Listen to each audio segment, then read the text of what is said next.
How many times have you sworn to break a pattern, only to find yourself living it out again? And maybe in an entirely new way. If you've been around Mind Love a while, you know my story. But for those who are new, here's the quick version. I was deep in bulimia, drinking too much, doing party drugs. I was really doing anything to not feel my feelings. I was spiraling without intention, numbing myself in any way that I could.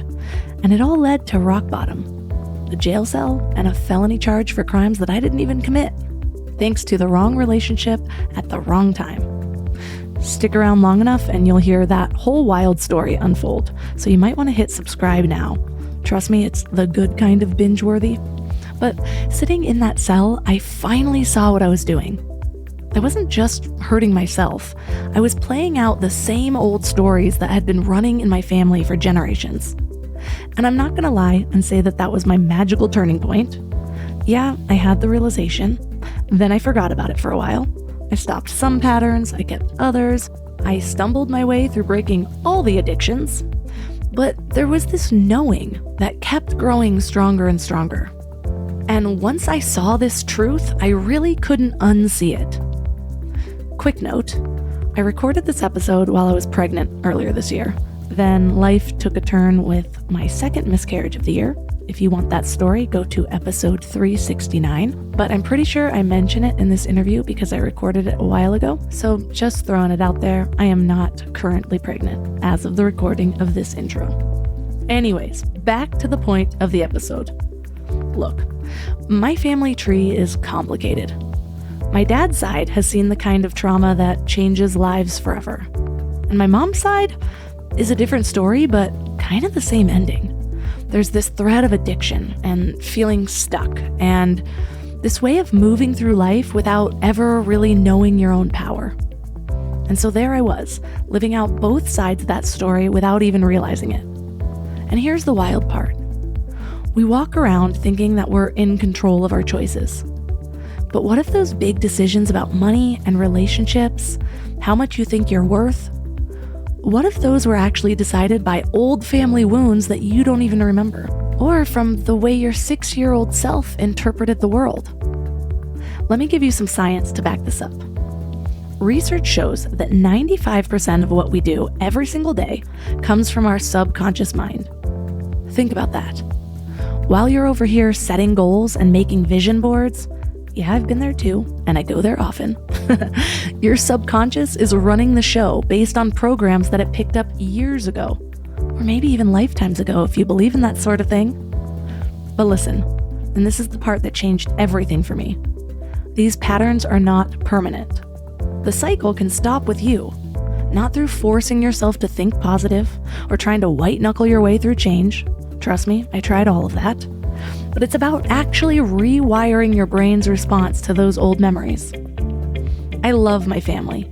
I am in awe of how far they've come. But I made a choice to be the one who says, this is where things change. And not just for me, but for everyone who comes after me. Today, our guest is Shelly Lefkoe, co-founder of the Lefkoe Institute. She's helped over 30,000 people break free from long-standing patterns like procrastination, fear, relationship issues, all by going straight to the root cause, their limiting beliefs.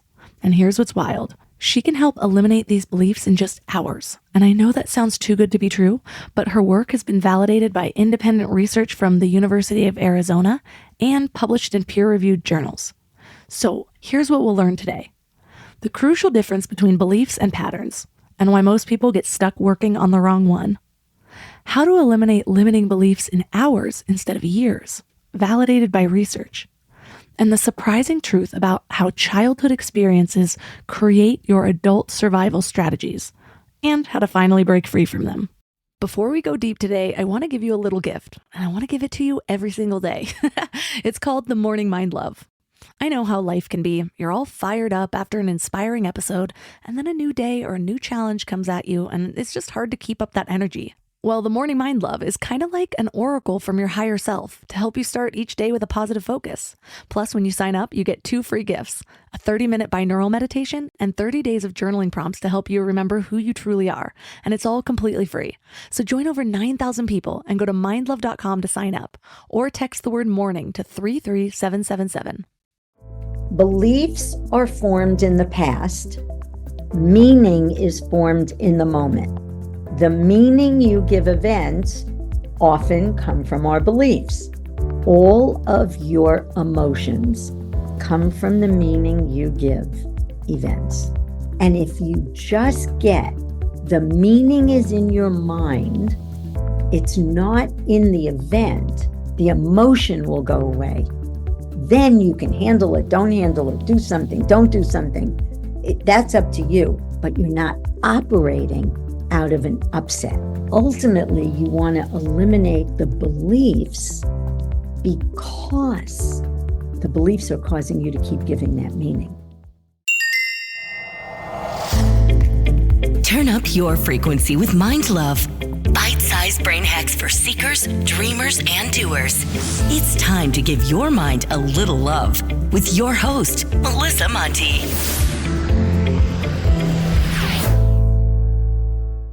What inspired you to devote so much of your life to understanding the beliefs that drive our behaviors? Well, let's see. My late husband was on what he called a spiritual intellectual journey to discover why people know what to do and don't do it, and know what not to do and do it. So we all know if we eat well and we exercise, we will probably have a better quality of life and maybe even live longer. And a lot of us don't do it and don't do it consistently. We know kind of going into a relationship that something's wrong and we go in and stay in. So there are many, many things that we do like that and don't do. So he went on this journey and he was on a plane going to California, and we were both very interested and involved in personal growth. And he downloaded this process and he came home and he said, "Shell, I have to show you what came through me." And he sat down with someone who said that she wanted a relationship, a friend of ours. She wanted a relationship, but she kept meeting terrible men and not committed and blah, blah, blah, blah. And he did the process on her that he created. And this was 35 years ago, Melissa, when nobody was talking about beliefs. When I said to people I'm in the belief business, they said, "You mean like religious beliefs? Like, what do you mean beliefs?" Now, today, everybody's talking about beliefs because people know that you can't make change without eliminating beliefs. So I watched him do this process, and I cry every time I talk about it. It was like spirit knocked me off my chair in a way that had never happened before or after. And this voice said, "This is what you are here to do." And I've been doing it for 35 years. And what inspires me is seeing real change in people, freedom, self-expression, having a quality of life that they would have never had before. When I work with young people, not children, but people in their late teens or 20s, and I know their entire life is going to be different. And my dream is for people to be their true, authentic selves and to express themselves in their work, in their family life, in every aspect of their life. To have, my book, Hitting the Wall, is about watering all the plants. So if you're a workaholic, your relationships might be suffering. If you're an athlete and you only focus on your sport, then what's the rest of your life look like? So it's looking at your life and having every plant be vibrant and alive. That inspires me. When you first started to really have that aha moment about, wow, it's the beliefs that are really creating how our lives turn out and what we're able to do, a lot of times when we have those realizations, we start on ourselves. What Yeah. were some of the things that you were like, okay, now what's going on with me? Which things did you notice and which beliefs changed? Yeah, that's a great question. I love that. Um, so there are a lot of things, but mostly I know, well, so I noticed that I can do a lot of things, and I had a very full, wonderful life. And I was in my 30s, around 40, when Morty created the process. And I started looking at how I never went to the top. I never kind of went all the way. And I had a belief, which I talk about in the book, that it's not okay to be special. So when I went on TV, when I was a little girl, my mom was afraid that I was going to become one of these spoiled brats. So she used to say to me, just remember, you're not special. You're not special. Now, she was a very, very, very loving mom. And that I'll tell you the second one, I'll tell you three beliefs that I had. And I concluded it's not okay to be special. So I never let myself get to that, pinnacle of success, so to speak. And when I eliminated that belief, it was very freeing because when my husband died, I had to take over the business. And, so that was good. The other thing was I had a mom who loved me so much that she used to do everything for me. And I noticed that there were a lot of things that came easily to me, but when something came hard, I didn't do it. I staffed it out. I asked a friend, and one day I asked my girlfriend how she learned PowerPoint. And she said, I got on and I failed and failed and excuse me, I failed and failed and failed until I got it. And I thought, I must have a belief. And the belief I had, and it was interesting because when my late husband did the process with me, he said, say I'm not capable. And my first thought was, that's ridiculous. I've traveled the world by myself. I lived alone in New York City for 7 years. That's, and then he said, just say it. And I said, I'm not capable. And tears sprung to my eyes. And that's what I had concluded, but it didn't come out because I can do a lot of things well. So that was a very powerful belief for me. The other thing was I had a mom who didn't really care about my achievements like a lot of parents do. She wanted me to be included, invited, and loved and popular. So I had a belief which is very, very common, not from that source, but a lot of parents worry about what people will think. Later we'll get into how beliefs get formed. And I had the belief what makes me good enough is having other people think well of me. So I would call friends and say, what are you wearing to the party? It wasn't, what do I feel like wearing? I would walk away from conversations going, did I say the right thing? Did I do the right thing? Does she like me? Does he like me? I could have 100 friends and 99 love me and one is mad at me, and that would tank my life. If I wasn't invited to a party, it was devastating. And as I say this, Melissa, I can barely remember it because it was so long ago. But when I eliminated the belief, what makes me good enough is having other people think well of me. In that moment, I became my authentic self. I speak in front of 600 people. They're going to like me. They're not going to like me. I'm going to be there to make a difference. So when you get rid of that belief, your focus isn't on you because you're okay. Your focus is on who you're serving. And that's what I'm here to do. So that was a great belief. It's so powerful when you start to really see, and sometimes it almost feels too simple. When I first started going to belief work, I remember somebody said, well, try to identify the first time you felt that way. And for some reason, it's like we want something to be really, really complicated to be able to like trace it back. And it's like, really, that moment when I was 11, when that kid said that thing, that has been running my life this whole time.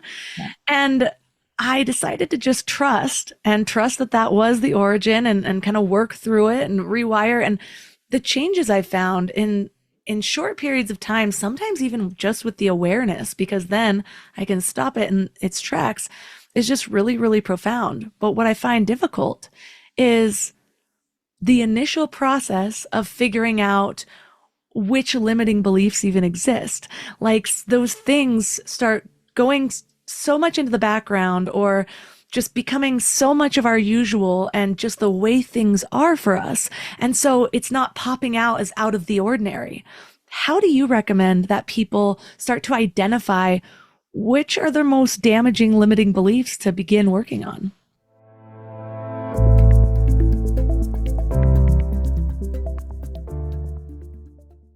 At the Home Depot, the holidays have arrived. And so is all my family. So I'm working on keeping up with the laundry. The Home Depot is here to help with Black Friday savings up to 40% off select appliances. Spend less time doing laundry with smart, efficient appliances from Samsung, ranked #1 in customer satisfaction. Perfect. Less laundry time means more family time. Get Black Friday savings now with free delivery and financing on select appliances at the Home Depot. Visit jdpower.com/awards for more details. Offer valid November 6th through December 4th. U.S. only. See store or online for details. This is an ad from BetterHelp. BetterHelp has improved therapy, making it affordable and convenient. And now it's even better. Sign up for BetterHelp between December 3rd and 5th to get 1 free month of therapy. Take a breather from the hectic nature of the holiday season. BetterHelp can help you pause and take care of yourself. Visit BetterHelp.com between December 3rd and 5th and sign up to receive 1 free month of online therapy. That's BetterHelp.com. Valid for new U.S. customers only. How do you recommend that people start to identify which are their most damaging limiting beliefs to begin working on? Yeah. So I'm going to unpack some things that you said. So you may be one of these extraordinary people that's able to have an awareness and get rid of beliefs. So in 35 years, that's not been my experience for most people. So I have clients in every country around the world. We have a product that has 19 of the most common self-esteem beliefs, and people have trouble getting through that. And it's sometimes, and then when they do get through it, the belief goes away. So I don't want to kind of have people think, oh, I could just get rid of my beliefs by, just having an awareness. And I'm going to tell you the reason why that is, why most people can't do that. In terms of your question, so I'm going to make a couple of distinctions because, again, there's a lot of belief talk out there, and I see things that can be very misleading because most people don't know the difference between a belief and a pattern. So a pattern is what you want to get rid of, okay? I can't lose weight is a pattern. You may conclude that after not being able to lose weight, but that's not a belief you want to get rid of. It's until you get rid of others, right? So a pattern is observable. I can see you procrastinate. I can see you have anxiety. I can see you up on stage looking like you have a fear of public speaking. I can see you be depressed. So there's behavioral patterns, things you do that you don't want to do, things you don't want to do that you do, things you have you don't want to have, things you don't have that you want to have. Those are behavioral patterns. See, nobody cares about beliefs. Getting rid of beliefs are a means to an end. We want to get rid of patterns. So emotional patterns are anxiety, depression. I feel fear all the time. Those are and then there's reality patterns. I do the right things and nothing ever turns out for me. Okay, so there's 3 kinds of patterns. A belief is a statement about reality that we hold as the truth. That's what a belief is. Most of our beliefs are unconscious. We don't even know we have them. So we have trainings to train people how to know what beliefs cause what problems. Now, for the sake of the conversation, you can ask yourself, what might someone else believe? So if my boss says I have to be innovative and I'm scared to death, I can't be innovative, I just keep doing what I did yesterday. What must I believe that has me so scared to be innovative? I must believe mistakes and failures are bad. Or if I make a mistake, I'll be rejected. What does the little voice say when you say, okay, I'm putting this video on YouTube? What's the little voice, or on Instagram? What does the little voice in your head say? Oh, what if it's not perfect? What if people don't like it? What if nobody likes it? And then answer the question, what if? What does it mean that? And then you can surface beliefs. Now, I'm going to tell you, this may or may not make sense. I'll explain it as best I can. But when you do the process and you do this step, a belief that you've held your entire life will go away, and you'll understand why in a minute. We think we see our beliefs in the world. So if you and I were talking, Melissa, and somebody walked by, and your friend walked by, and you believed that she didn't like you, and she doesn't know, wouldn't you say to me, see, Shell, I told you she doesn't like me? Yeah. Right? It's as if you could see she doesn't like me, but you can't. All you saw was her walk by and not say hello. So anything you could see has a color, a shape, and a location. We believe in Santa Claus for 8 years. And one day you say, wait, that's my father in a red costume with a white beard. There's no Santa Claus. I made that up. The belief goes away and never comes back. So when I work with people who have procrastination, first belief is I'm not good. First belief for any pattern pretty much is I'm not good enough, right? Everybody listening, take a deep breath. I want you to say out loud, I'm not good enough. I'm not good enough. Now say, I'm a monkey. I'm a monkey. So when you said I'm a monkey, how does that feel? It's like I'm talking to my toddler. Silly, right? When you said I'm not good enough, did it feel the same or different? I almost cried. Yeah. So the first way we know we have a belief is it doesn't feel good when we say it. Because if we didn't believe it, it would be just words, which is what happens after the belief goes away. I have people, there's a belief, Melissa, called I'm not worth loving. It is the only belief that when I say to somebody, say I'm not worth loving, they either look at me like a deer in the headlights or they say it and they cry. After the belief goes away, I say I'm not worth loving. And they look at me and go, I'm not worth loving. That's ridiculous. Now, it's not it's not an awareness. It's not an intellectual aha. It's when you go back to childhood, which is where our beliefs get formed mostly, and you can see parents not giving you affection. So I'm watching this video. Nobody's kissing this child. Nobody's saying, I love you. Nobody's hugging her. That's seeable. But you cannot see, I'm not worth loving. That's in your mind.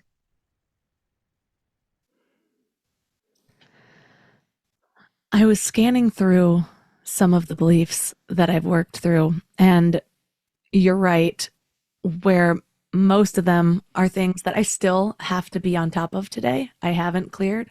Yes. There was one that I felt like I cleared almost immediately, and that's the one that comes to mind because it was the first one where I was intentionally doing limiting beliefs work.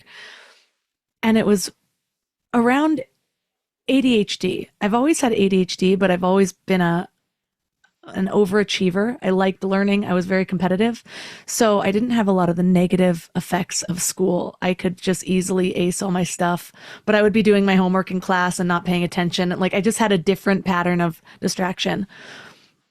And I realized later on in life that my dad had ADHD and he just never learned to manage it. And he was just kind of all over the place. He was always starting things and stopping it. And when he died, it was about 5 years after he died, and I was realizing what beliefs, what patterns I had, and trying to reverse engineer. And one of the big ones when I was working towards launching Mind Love, it was that I was too ADHD to finish anything. And then I thought, wait, when did that even start? And I realized it only started after my dad died. Now, mind you, that was right around the time that I went to college. I was suddenly in charge of my own activities. I had to get my own job, like in things that didn't interest me rather than just competing in school. And that was one that was like the moment I saw it, the very next project I did, I completed, and I've completed everything since. And so is it because, or is there maybe not a reason? I almost wondered, was that one easier because I adopted it at the point of his death and it wasn't from childhood? Is that why that one could maybe fall away so easily? I don't know. And I will tell you, you can eliminate a belief tripping on a rock. And you might have said, you know what? I never saw that. That's not true. You know, it's like what you, and I love your honesty, and that was stunning what you said, that the beliefs that you have, you still have to manage. When you do this process, and I'm going to give everybody an opportunity to do it for free. I have a link for you and all that. But when you do this process, the belief is gone and it never comes back. And the answer to your question is, as long as you think you saw your belief, you will not get rid of it, because you cannot. It is impossible to not believe something you think you saw. I had a client who had a fear of public speaking, and that's one of the easiest patterns for us to get rid of because we know exactly what the beliefs are. It's the same. I have clients in Uganda. I have a client now in Saudi Arabia. Everybody has the same beliefs, but there's different beliefs under different patterns, except fear of public speaking. That's the only one. Everybody has the same beliefs. So this guy had, one of the beliefs is, if I make a mistake or fail, I will be rejected. When he was a child, so first of all, let me back up for a second. We come into this world as a little ball of consciousness. We don't know if we're good enough or not good enough. We don't know if we're important or not. We don't know if money is scarce and hard to get, or it flows with great abundance. And you said you have a toddler? Two of them. Twins, and you're pregnant? No, I have a 3-year-old and a 1-year-old. Okay. I bow to you. Okay. So when you come in at the end of the day, and I'm going to go back to the story with this guy. When you come in at the end of the day, what does your 3-year-old do when he or she sees you? Mama! And then they run and give us run. They run. I have asked that question to every my client in Uganda said they run to me. Is it a he or she? Both boys, yeah. Both boys. Okay. What is he, the 3-year-old? What does he want when he sees you? Physically, a lot of times it looks like a hug. Sometimes he just runs over and grabs me, but I really think it's just a moment of connection. Right. So he wants a hug. So we're going to start with affection. What's the second thing? What does he want? He hasn't seen you all day. What does he want? Attention. Attention. Every child alive wants three things: affection, attention, and acknowledgement. What is the one word question he asks all day long? Why? Why? Why? Now, that all came from you. None of it came from me. And Melissa and I did not plan this before the podcast, right? So every kid wants affection. This is why I created a parenting course. Every kid wants affection, attention, and acknowledgement. And the one word question they ask is why? So why can't I live up to my parents' expectations? Why are they so mad at me? Why can't I do things the way they want? Oh, I guess I'm not good. Let me rephrase that. Oh, I see. I'm not good enough. So this is going to be a hot button, everybody. Why is mommy looking at her iPhone while she's talking to me? I guess I'm not important. I guess what I have to say is not important.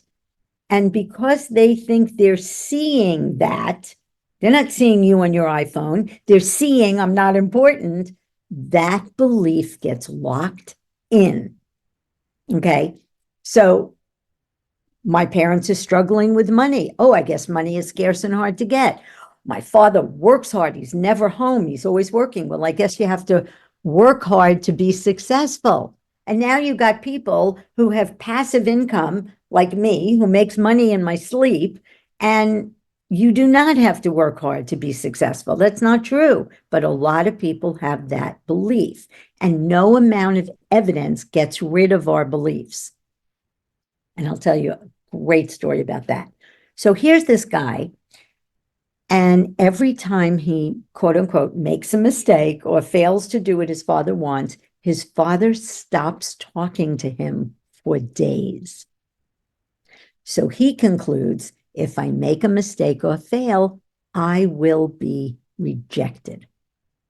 So I go through the steps of the process with him, which is what happened, where did the belief get formed? And he tells me, and I say, what's some other interpretations? Well, maybe that was true with my father. Maybe it was true when I was a child. Maybe he wasn't really rejecting me. He was just not talking to me. And so we look at alternative interpretations. And then I say, doesn't it seem like you saw, if I make a mistake or fail, I'll be rejected? And he said, I did see it. I saw it every day of my life. And I said, yeah, but did you really see that? Does that have a color, shape, or location? And he's fighting with me. Yes, I saw it, but I did see it. But I said, okay, let's breathe. And he goes, okay. I said, you saw your father stop talking to you when you didn't do what he wanted. That's seeable. Everybody watching a video can see that. But where was, if I make a mistake or fail, I will be rejected? And he says, I made that up. That was in my mind. Okay. Now, there's a second piece, which if we have time, I will teach you, which is mind-bogglingly powerful. So he gets rid of the belief, and the next day, and he's a fear of public speaking client. Next day, he goes in, and I wasn't going to tell the whole story, but it's such a good story. He is doing a presentation. He makes a mistake, and somebody points out what he said was wrong. And he says, oh, what's the right answer? And the guy tells him. And he turns around and he says, Charlie, can you repeat that? Everybody listen up. What I just said was wrong. What Charlie said was right. Charlie, thank you for speaking up. I wouldn't have wanted anybody to walk out of here with the wrong information. So he's walking back to his office. He says, I felt like the shit, because I told him a story about my daughter crossing the finish line at the half Ironman saying, I am the shit. I'm walking to my office. I feel like the shit. He goes, and I walk in, Shelly, and the phone is ringing. It was the executive vice president of his company. He says, I was in the room when you made that mistake. He said, I was so impressed with how you handled it. I'm putting you up for a promotion. He said, not only didn't I get rejected, I got promoted. Great story. Yeah. I'll say one last thing. My favorite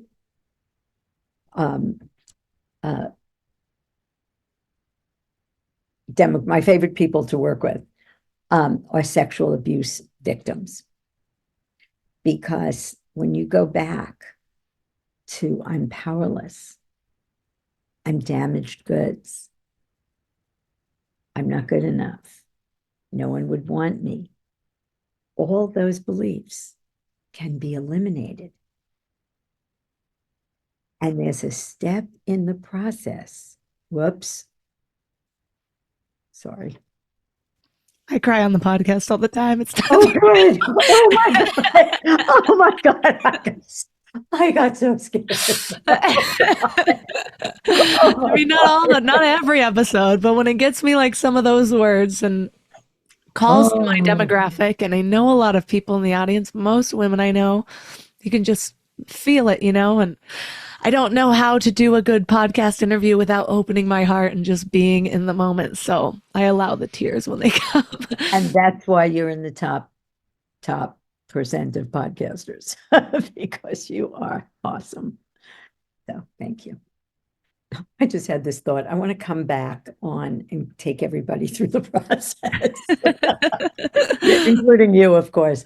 But when you go back and you look at other interpretations and you do this process, and then you get, I never saw any of those, you don't just go any of those beliefs, you do each one separately. I saw what happened to me, right? And I get very specific with, not very specific, but specific enough. And what happens is you stop identifying yourself by something that happened to you 10, 20, 30, 40, 50 years ago. All right, let's do it. Let's go deep. Okay. So I want everybody listening to imagine you're in a room and somebody you know comes in and doesn't say hello to you. What might you automatically think?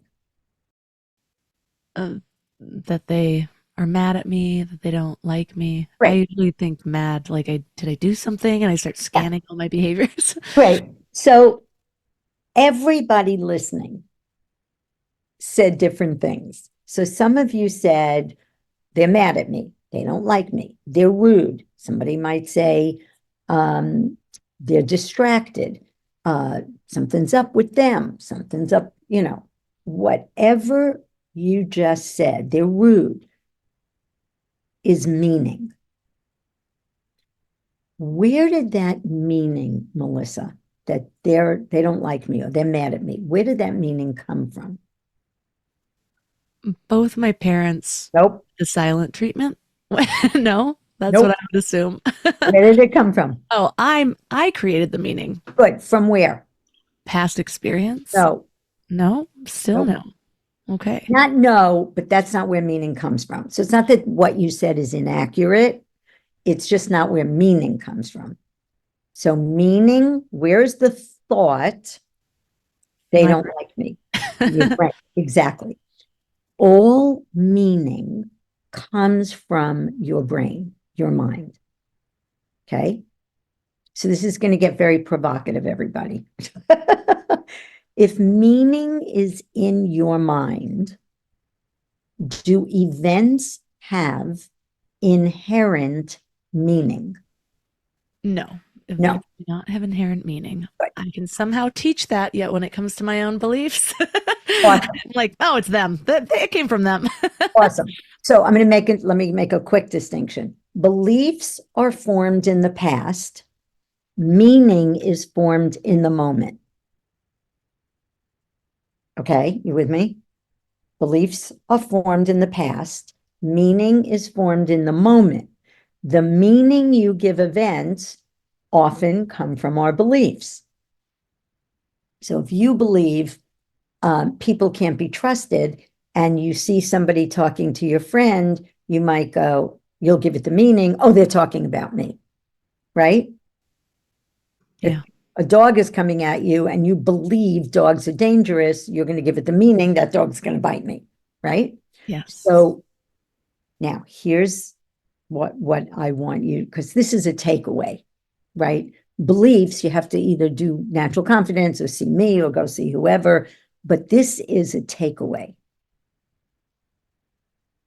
And I'm going to explain events have no meaning because Melissa got it very fast and knows that. Most people don't. Most people's heads explode when I say that. So all of your emotions come from the meaning you give events. So my husband died. We were married 35 years. He was an angel in every way, okay? It was devastating when he died. There were consequences. I had to take on running a business. I never wanted to do that. I'm not good at that. I don't like it, but that's what, so I'm not, the consequences, I don't have him in my life. So I'm not minimizing anything that happens to you.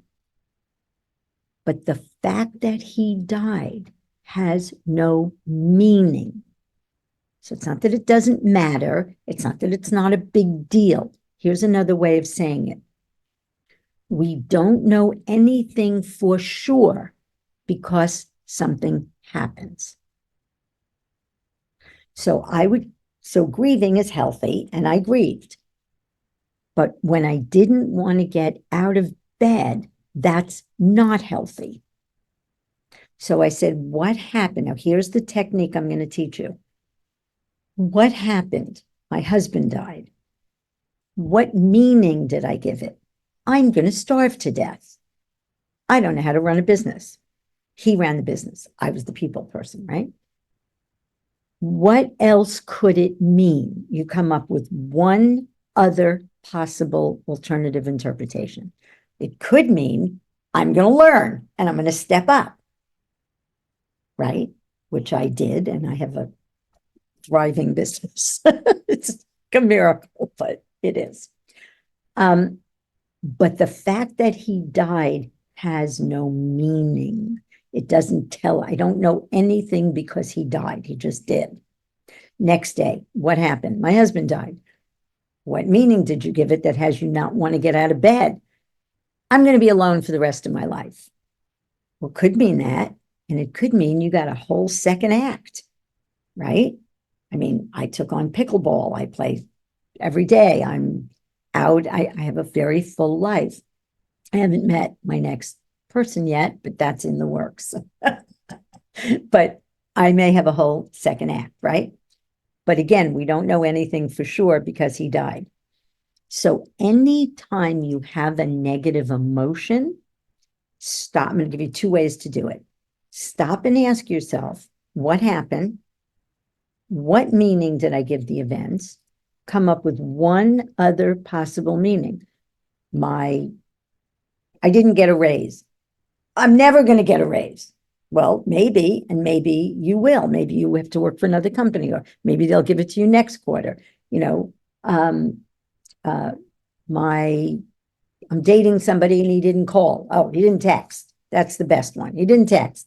Oh God, he's not interested. What else could it mean? He's busy. Something came up. And if you just get the meaning is in your mind, it's not in the event, the emotion will go away. Then you can handle it, don't handle it, do something, don't do something. That's up to you, but you're not operating out of an upset. Ultimately, you want to eliminate the beliefs because the beliefs are causing you to keep giving that meaning, right? Yeah. Now, again, going back to things that happen to us, if you can get to that place, and again, we do it in a very gentle, loving, caring way, but that events have no meaning. What happened to you, but we don't know anything for sure because it happened. There's a release that is so huge because you become a human being who's going forward in life, and the past is no longer defining who you are. It's like workaholism. So what workaholism is the belief, I'm not good enough. Everybody has that belief, by the way. I'm not important. That's a little less common. It's the most common belief, but not everyone has it. Most people do because children don't get the attention they want. Now, we're going to talk about survival strategy beliefs. Now, when you talk about ADD, I sit here and go, maybe you have beliefs. So you said, I'm an overachiever. What do you have to believe to be an overachiever? What makes me good enough are my achievements, because all you got acknowledged for as a kid was grades and goals, right? So you can't see me, but I'm holding, unless you can, I'm holding up my fist, okay? So a belief is my fist. I'm not good enough. Oh man, I don't want to go through life with that sucker in my face. Boom. What makes me good enough is achieving things. Oh, now I got to hold this beach ball underwater. And that's what workaholism is. You have to keep achieving and achieving and achieving, because up in your face is I'm not good enough every time you don't. If you're the oldest of 10 or the oldest in a big family, what you got acknowledged for was taking care of the siblings. So now you believe what makes me good enough is taking care of people. So you become a caretaker or a nurse. You know, I ask my clients who are the oldest of 10, are you a nurse? And they go, how did you know? It's like not rocket science, right? Because you only feel good enough when you're taking care of people. What makes me good enough is having other people think well of me. Now you got to run around having everybody think well of you. But when you get rid of the when you get rid of the belief, and then you get rid of the survival strategy belief, you're free. Then you can choose. Achieve, don't achieve.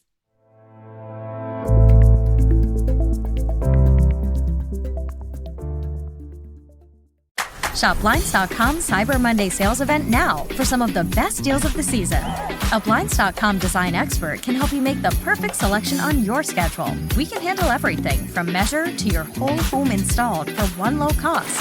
With over 25 million windows covered, Blinds.com is the #1 online retailer of custom window coverings. Save up to 50% site-wide, plus doorbusters and a free professional measure right now at Blinds.com. Rules and restrictions may apply. Add excitement to your holidays with Ohio Lottery Holiday Scratch-Offs, including $1 holiday cash and $5 holiday lucky times 10, or holiday bonus millions with a 200 times multiplier and a $2 million top prize. Plus, enjoy second chance drawings where you can win 10 times, 100 times, or 1,000 times the price of your ticket. Scratch-Offs make the perfect gift, and best of all, there's no wrapping required. Lottery players are subject to Ohio laws and commission regulations. Play responsibly.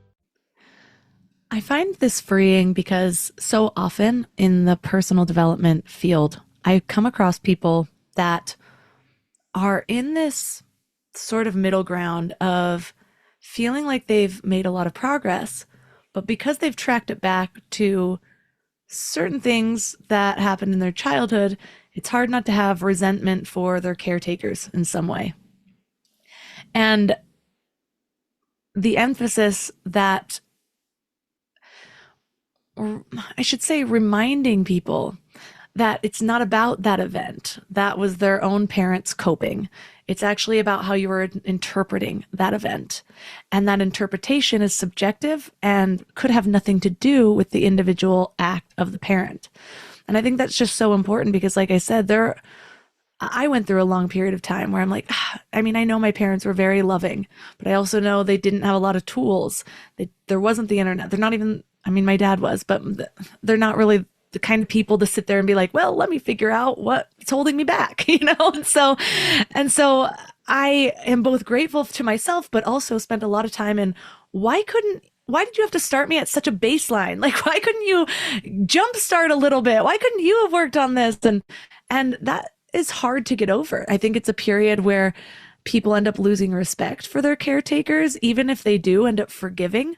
I've just spoken with a lot of people who have dealt with that, and I've worked through it myself. So that reminder that you actually created the meaning, you know? And so I guess then the question is, once you realize, well, I created that meaning, how do you not, is there a reason to get to the bottom of, okay, well, why did I create that meaning instead of something else? Or No. So first of all, anytime anybody says to me, Melissa, I actually prefer Melissa. 3 syllables is too long. no, I just feel very connected. Anytime anybody says to me, it's hard, that's a belief, right? Nothing has to be. And there are things, of course, in life that are, losing my husband was hard, but it is not hard to see. I'm not a big forgiveness person. Like my husband used to say, there's nothing to forgive. They couldn't do anything else given their beliefs, right? Like you just said, very insightfully. Why is everybody listen to this? This is very powerful. Why is when I say powerful, I mean useful. I like useful. I'm like, I'm a results girl. I want to see change. I like useful. I like things that you can actually use. I'm not going to ever tell you to stand in front of a mirror saying, I'm good enough. I'm good enough. It's not.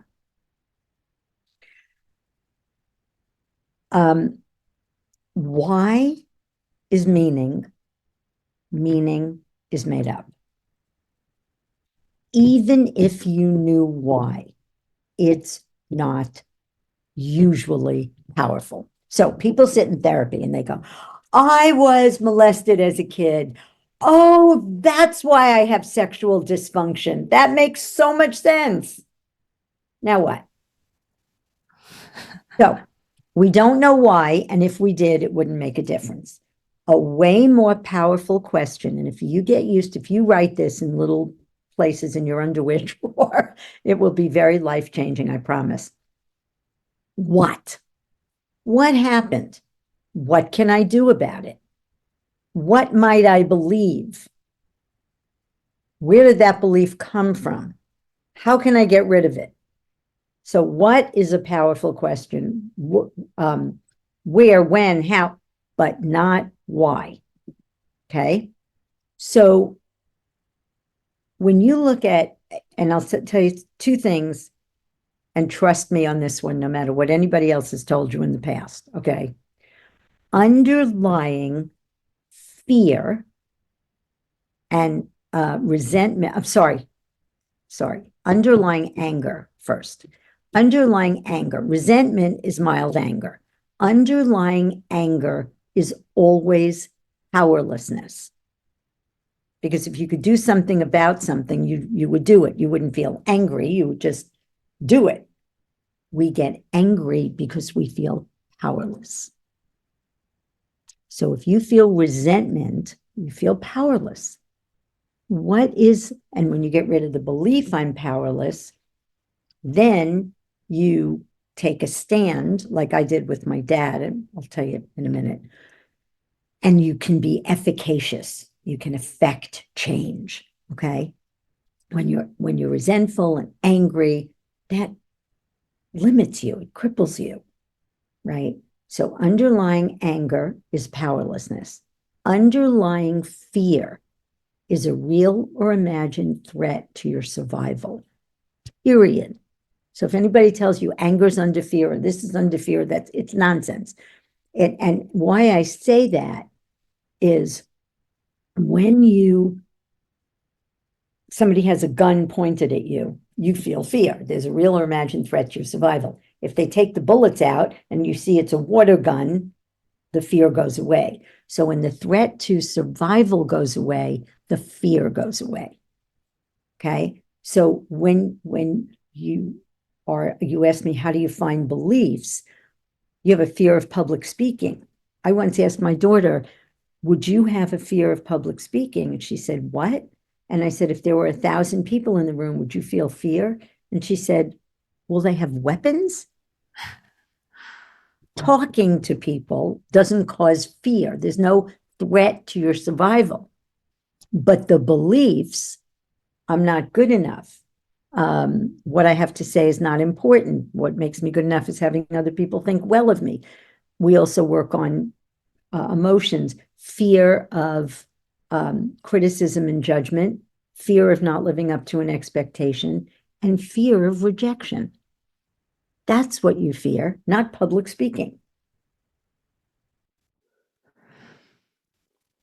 I recognize some of those that you mentioned being underlying fears of public speaking coming out in different ways. But for some reason, I am one of the rare beings who I get like a high going on stage. I'll be the first to volunteer. I just love it. Yeah. And everyone's like, how and why? This is one of the number one fears in the world. And I'm like, I don't know, honestly. And so how do you work with people, or do people need to know anything about maybe an underlying belief really affecting one area, like maybe their ability to go take risks or put their business out there, something like that, versus like, but then they're just fine in a totally other area that normally affects people? Is that just how we're processing things, or we don't give meaning in one area, but we do in another? Yes. Yes.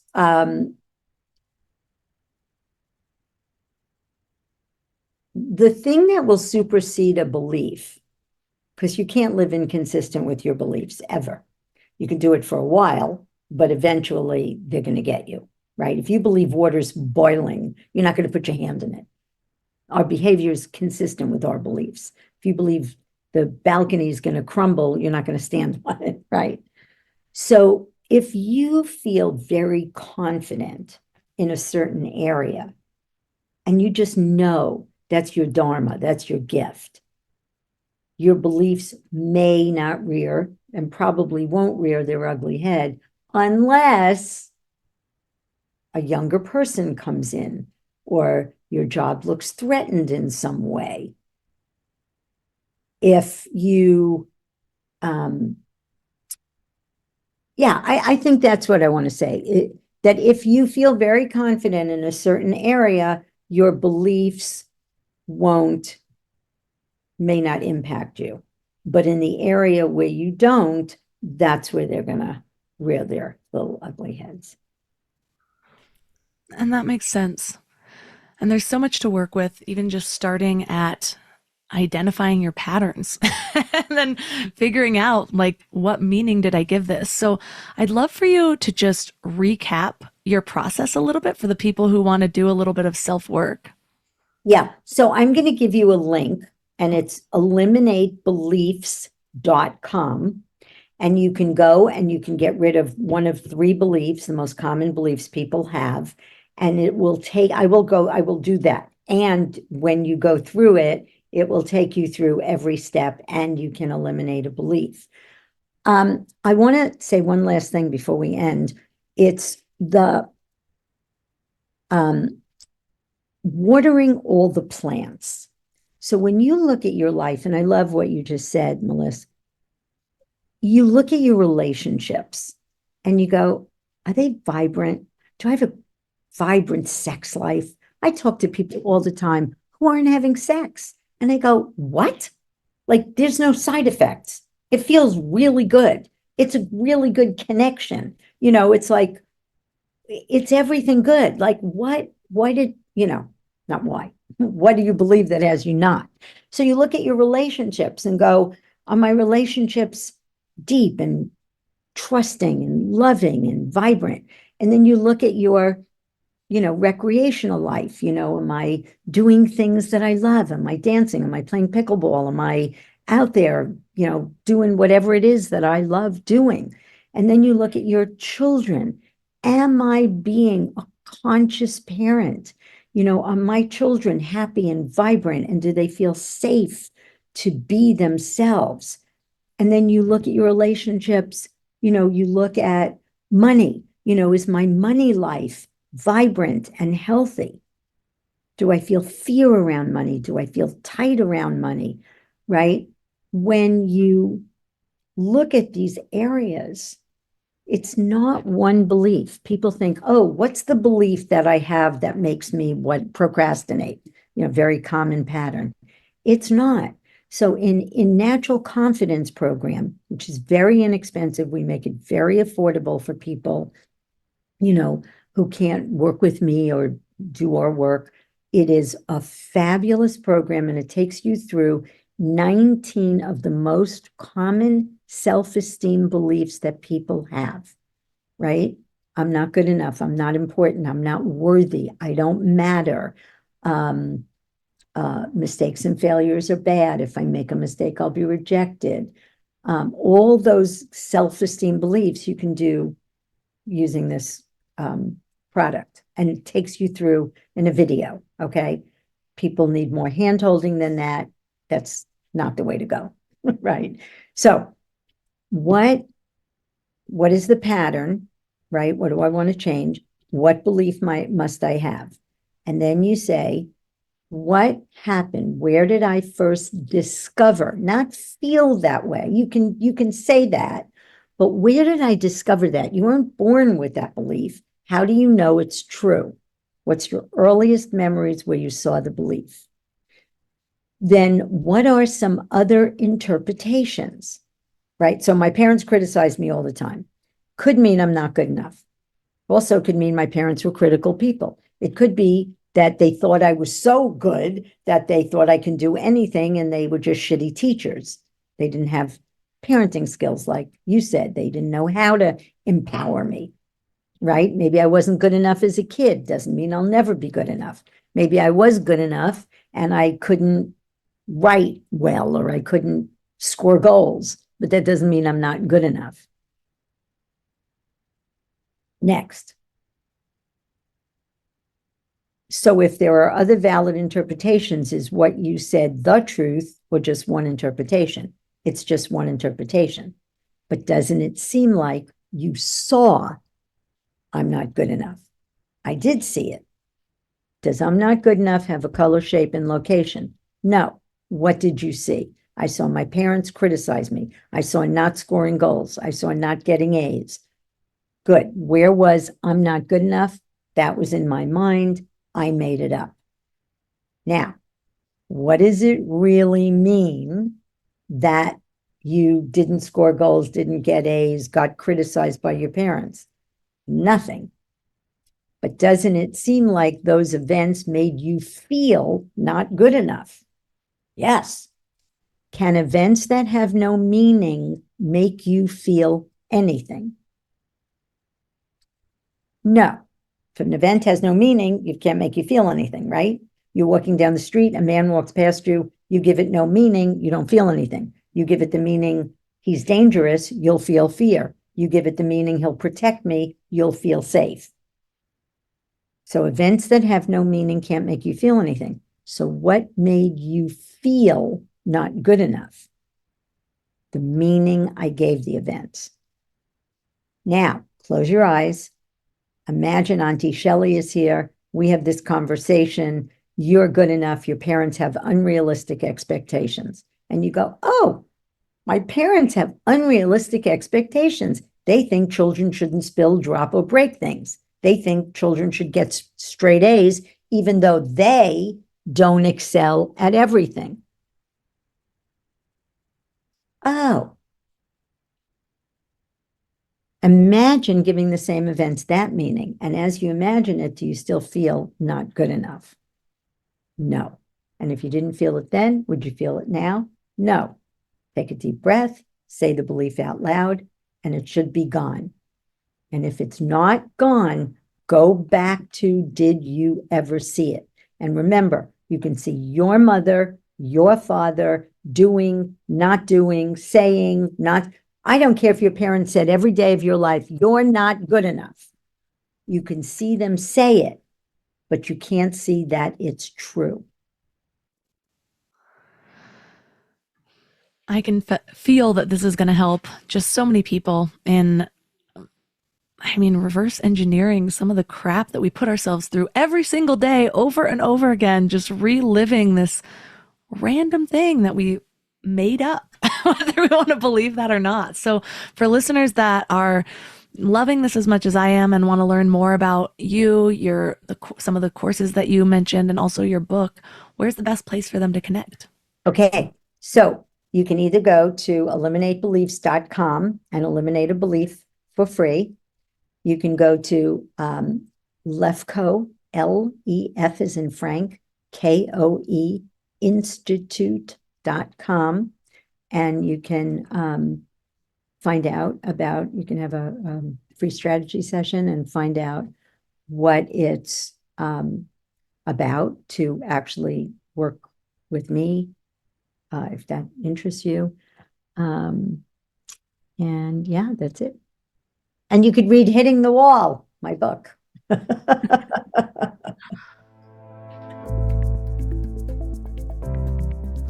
All the links from this episode will be at mindlove.com/377. Your challenge for this week is to pick one area of your life, just one, where you feel stuck. Maybe it's your relationships or your career or even how you spend your free time. Then, instead of trying to fix the pattern, I want you to get curious about what belief might be driving it. For example, if you always end up in controlling relationships, maybe there's a belief that you're not capable of making good decisions. Write down that belief and then ask yourself, when did I decide that this was true? This simple exercise can start to unravel years of limiting patterns. So give it a try and let me know how it goes. You can reach out to me at mindlovemelissa on Instagram. You can also find all of my incredible sponsors at mindlove.com/sponsors.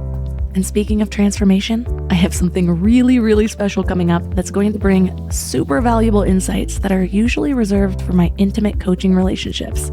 But I'm bringing it to all of you in my most accessible offer yet. More on that soon. This is a big part of my ultimate mission in the world, is to reach as many people as possible with all of the things that have really just changed my life. So if you're not on my email list, sign up for the Morning Mind Love at mindlove.com or text the word morning to 33777. Thanks for giving your mind a little love today, and I'll see you next week. Thanks for tuning into Your Higher Frequency with Mind Love. Head to mindlove.com for a free gift to keep your vibes up until next week.